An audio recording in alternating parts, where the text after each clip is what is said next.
Hey guys, so today we're here in Barcelona in Plaza España. As you can see, it's very beautiful. We have some monuments. We're right next to Arenas de Barcelona.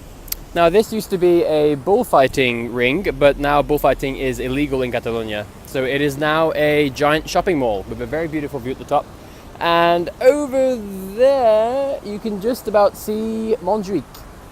So all that to come, but for today we're going to be talking about maintaining foreign languages versus improving them.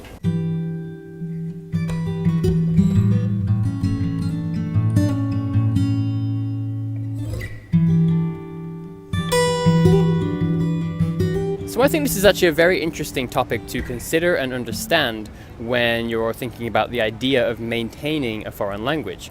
Because when you talk about this, the primary objective may well be to essentially keep a language at the same level and to stop it from atrophying.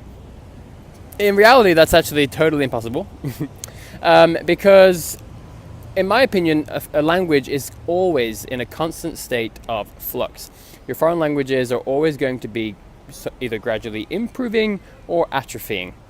And even your native language for that matter, if you have a certain lifestyle. And so the reason why I want to clear this up is because I get a lot of people who ask me questions like, I don't currently have time to improve my Spanish, but I just want to keep it at the same level. What can I do to just keep it there and stop it from getting worse? And I also get some people who give up because they say, look, I put a lot of effort into learning French, but I just don't have time to improve it. And I don't think they realize that, no, if you just have a great strategy for maintaining your French, Spanish, German, whatever it is, you will be improving it. It is like by default, if you have a great strategy and you do it properly, you're going to be achieving results over time. And in my experience, if you do it this way, so if you treat it as sort of a language maintenance program once you've reached a certain level, where your goal is not necessarily to be actively studying it and to be improving it as fast as you can,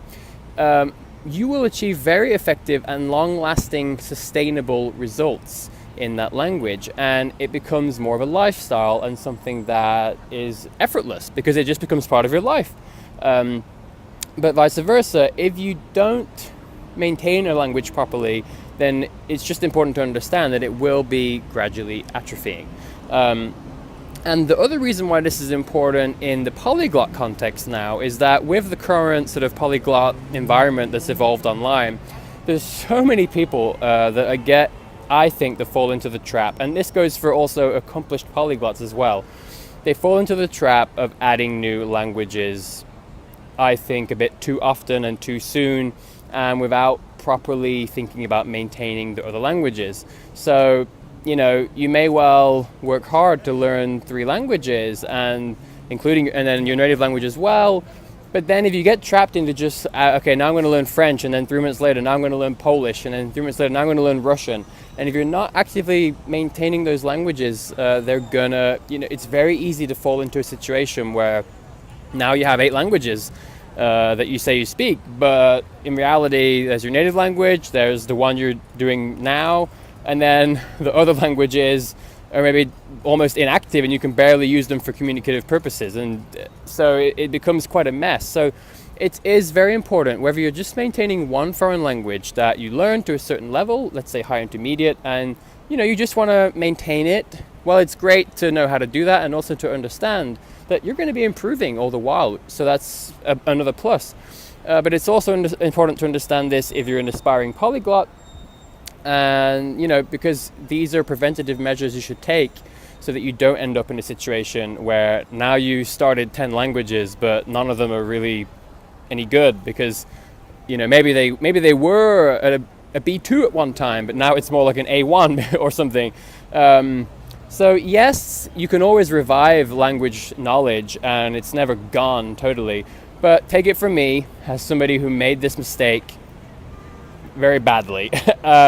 It's a mess. I got into a position when I arrived in Germany a couple of years ago, and I had like 8 or 9 or maybe 10 languages, and I had English, obviously native language, Japanese and French were both fluent and to a pretty high level, and all the rest were just all over the place, and it was a mess. And it took me about 1 year of very hard work to sort that mess out. So I just want to help people to, like I said, understand what's going on, and that there is no solid distinction between improving versus maintaining.